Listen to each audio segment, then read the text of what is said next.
ബലാത്സംഗ കേസിൽ പ്രതിയായ രാഹുൽ മാങ്കൂട്ടത്തിലിന്റെ അറസ്റ്റ് ഹൈക്കോടതി തടഞ്ഞു. ഹർജി ഇനി 15-ന് പരിഗണിക്കും. കേസ് ഡയറി ഹാജരാക്കാൻ നിർദ്ദേശിച്ച കോടതി പോലീസിനോട് റിപ്പോർട്ട് തേടി. വിശദവാദം കേൾക്കണമെന്നും ഹൈക്കോടതി വിലയിരുത്തി. ജസ്റ്റിസ് കെ ബാബുവിന്റെ ബെഞ്ചാണ് ജാമ്യാപേക്ഷ പരിഗണിച്ചത്. നിരപരാധിയെന്നും ബലാത്സംഗ കുറ്റം നിലനിൽക്കില്ലെന്നുമാണ് ഹർജിയിലെ പ്രധാന വാദം. ഉഭയകക്ഷി സമ്മതപ്രകാരമാണ് പരാതിക്കാരിയുമായിട്ടുള്ള ബന്ധം. സ്വന്തം തീരുമാനപ്രകാരമാണ് പരാതിക്കാരി ഗർഭചിത്രം നടത്തിയത്. നടപടിക്രമങ്ങൾ പാലിച്ചല്ല പരാതി നൽകിയത്.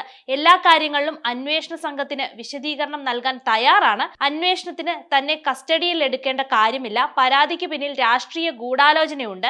കേസിലെ രേഖകൾ തനിക്ക് ലഭ്യമാക്കിയിട്ടില്ല. തെളിവുകൾ നൽകാൻ സാവകാശം വേണം. വാദം സാധൂകരിക്കാൻ ആയില്ലെങ്കിൽ കീഴടങ്ങാൻ തയ്യാറാണെന്നും രാഹുലിന്റെ മുൻകൂർ ജാമ്യാപേക്ഷയിൽ പറഞ്ഞിട്ടുണ്ട്. കോടതി ചേർന്നയുടൻ രാഹുലിന്റെ അഭിഭാഷകൻ മുൻകൂർ ജാമ്യത്തിന്റെ കാര്യം ജസ്റ്റിസ് കെ ബാബുവിന്റെ ശ്രദ്ധയിൽപ്പെടുത്തി. കേസുമായി ബന്ധപ്പെട്ട് കുറേയേറെ കാര്യങ്ങൾ തങ്ങൾക്ക് ബോധിപ്പിക്കാനുണ്ടെന്ന് അഭിഭാഷകൻ വ്യക്തമാക്കുകയും ചെയ്തു. തുടർന്ന് കേസിൽ വിശദമായ വാദം കേൾക്കാൻ കോടതി തീരുമാനിക്കുകയായിരുന്നു. കേസ് 15-ന് പരിഗണിക്കാമെന്നും അതുവരെ അറസ്റ്റ് ചെയ്യരുതെന്നും കോടതി നിർദ്ദേശിക്കുകയും ചെയ്തിരിക്കുകയാണ്.